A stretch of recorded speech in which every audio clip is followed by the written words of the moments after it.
Susan Zola. I'm a middle school principal in Champaign, Illinois.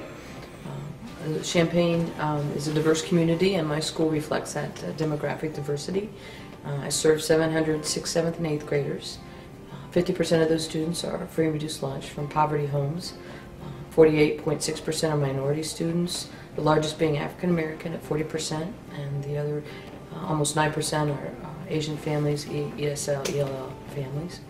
21% of our students are special education students. 1 out of every 5 students in my school has an individual education plan. It was the 3rd year of my 6-year run right now at Jefferson, where I shared some discipline data and some academic data with my staff and asked them to help me be comfortable with this, because it reflected certainly students being timed out at a very high rate, and those same students not being academically successful.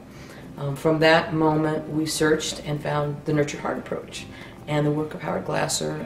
The work was clearly immediate in transforming my teachers, the voice, their energy, their power.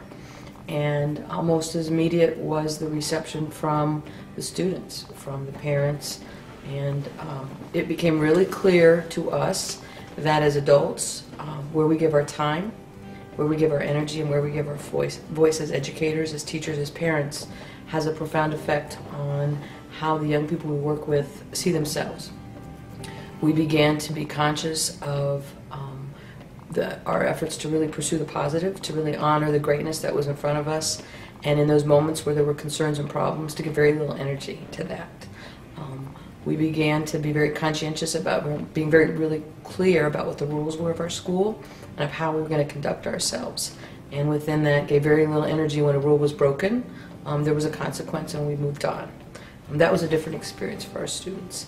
And we worked very tirelessly to limit what we give energy to in a negative situation. Howard calls it leaking. We really have been conscious that lectures and reprimands really don't aid in moving students to really honor who they are and to honor their greatness in those moments. So the Nurtured Heart approach changed what happened in classrooms, began to change what happened in the hallways. It certainly changed what happened in the counseling offices, in the cafeteria, how we greet students at the beginning and end of the day. It changed how administrators and deans process discipline concerns.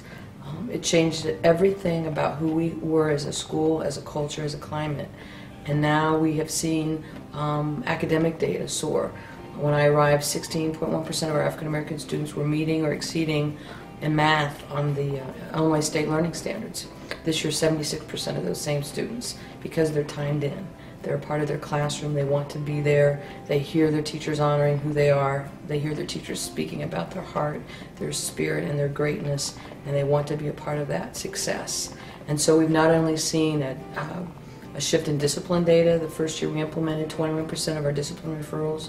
We saw a reduction in 21% of those referrals.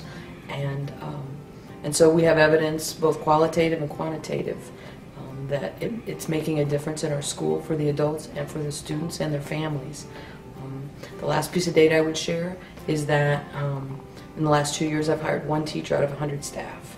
People are coming because they're being honored for their greatness. As an administrator, my job is to build the inner wealth of my teachers, to honor who they are, and by doing that, they have a first-hand experience of what that feels like, and so it really propels them to speak to their students and to live in that moment of greatness. And by doing that, we've created a school that is focused on what is the best and most hopeful each and every day.